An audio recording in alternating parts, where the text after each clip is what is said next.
the Metropolitan Police Department. They're being accused of systemic psychological abuse. 10 current and former black female officers filed a lawsuit claiming they were subjected to a male-dominated culture of race and sex discrimination and faced retaliation when they raised concerns about the treatment.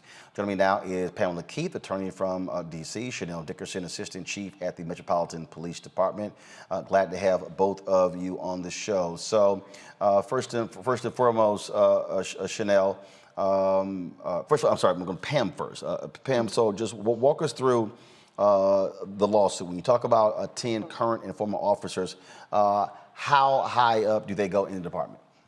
Well, you have one of the highest in Assistant Chief Chanel Dickerson. She's not just one of the highest ranking African American women in the Metropolitan Police Department, but also just across the country. Chanel has something like 33 years of service, and as do almost all of our plaintiffs. We have 10 African American women officers. Only one has less than 15 years, and several have more than 30. And these are officers who are in specialized elite units, some who had retired and were asked to come back because of their expertise. And the story that they tell across the board, Roland, is a story of systemic denigration, of disrespect, abuse of power, and an EEO department that absolutely disregarded them and actually colluded with management to undermine them and their credibility when they complained. And of course, the worst of all is the systemic retaliation, this idea that management gets to bully, harass, and haze and push out employees that complain of gender or race discrimination or other police misconduct, which is a very important part of this. And so that doesn't happen without the approval of the chief of police and his or her delegates. But it is an actual culture of the police that once they decide that you're persona non grata, they're going to push you out through death by 1,000 cuts. And these women have been subjected to that. They've had enough. They've banded together. They've stood up. And they have put it squarely in the consciousness of the people of the District of Columbia and elsewhere that this is no longer going to be tolerated. Chanel, it is never an easy decision for folks to actually file a lawsuit. And so share with the folks who are watching and listening what you have had to experience in this department and why you are part of this lawsuit. Thank you so much, Roland, for the question. I have been with the police department, as Pam stated, for a total of over 30 years. I started at 17 years old as a police cadet. And at 17, I was subjected to sexual harassment by older men on the police department who wanted to offer me money and clothes and items of value for sex. And we all know that no one under the age of 18 can agree to have sex for anything of value. And I asked to be transferred at that moment. And later I resigned and I moved away from the area. But I returned back at the police department in 1994 and became a civilian employee. But unfortunately, in 1995, the lieutenant, my supervisor, started to sexual harass me. And when I complained to his boss, a captain, nothing was done. My lunch period was changed from 1 hour to 30 minutes, while other similarly situated employees kept an hour lunch period. And I had to sign in and out to go to the bathroom. I mean, sign in and out. He created a log for me to sign in and out. And my friends and I saw him often outside of my home in Maryland. He had no legitimate business to be outside of my home in Maryland, but he was just basically stalking me. I complained about it, and absolutely nothing was done. Move on to me being a law enforcement officer in 1997. I became a sworn officer with the police department, and I was on the job training at the 3rd District. And once again, I was subjected to harassment. A lieutenant verbally abused me, told me the things that he wanted to do to me sexually, commented on my physical attributes, and a community member who witnessed the entire incident was so appalled, they wrote a letter of complaint, and absolutely nothing happened to him. And I later found out that he had a substantiated complaint against him, and they just moved him to another area of the department where he could actually abuse another woman. And then I ascended the rank. I've had, different situations at every level, but my current level as an assistant chief, I'm not exempt from it. I'm a Black woman. I'm Chanel Dickerson, a Black woman who happens to be an assistant chief of police. I'm often isolated, made to feel invisible, excluded from meetings, important meetings. I'm not a diversity checkbox. I am qualified for my job. I have the education for my job. But in a male-dominant profession, you have to fight for it every day. When Pam Keefe reached out to me about the lawsuit, I had to stand behind these women. And people talk to me about the dire consequences or possible consequences that I could face for stepping up. This is unheard of. An assistant chief standing up for the rank and file, but it's the right thing to do. How can we safely police the community and engage with the community if we don't treat our people internally fairly? It's like the analogy with beating a dog. If I beat a dog and then expect a dog to protect my house, that's not going to happen.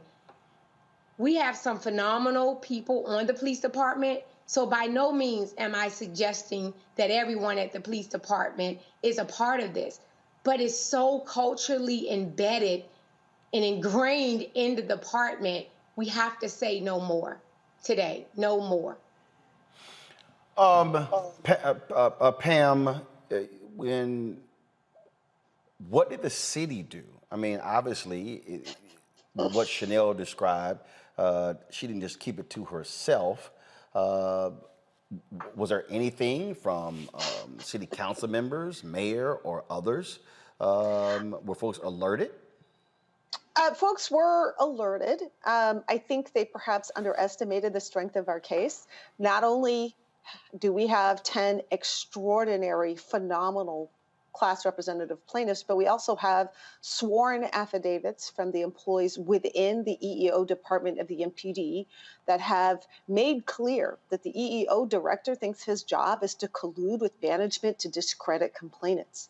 And that is shocking to have, not just one person, but 3 people who corroborate that the EEO department is dysfunctional. And I don't think they anticipated that either.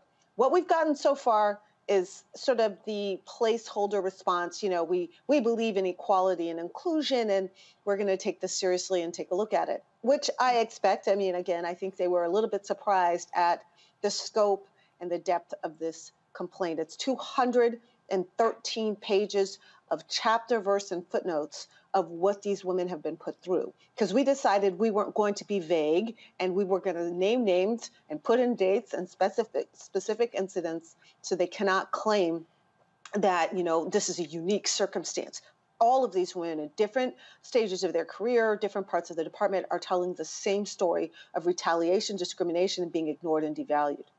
But I do wonder, Roland, about what the city's response is going to be. I mean, you have 10 Black women with a total of more than 285 years of service to the District of Columbia. And almost all of them have more than 15 or 20 years of service. So are they going to say all of these 10 women are lying? Yeah, I guess they could, but not sure that would work. They could also say, well, no, they're not lying, but what's happening to them is not a big deal. That, being treated this way is perfectly acceptable. Not sure that's going to be a winning strategy either. Or they could say, well, yes, it's bad and it's happening to them, but we don't want to do anything to stop it or change it. Also an option. But I just find that we did our due diligence and we did the work to show that this is not just happening to these 10 women, that this is happening to Black women across the board, and that it is a confluence of disrespect of them because they're women in a male-dominated field, and disrespect of them because they are Black women in particular.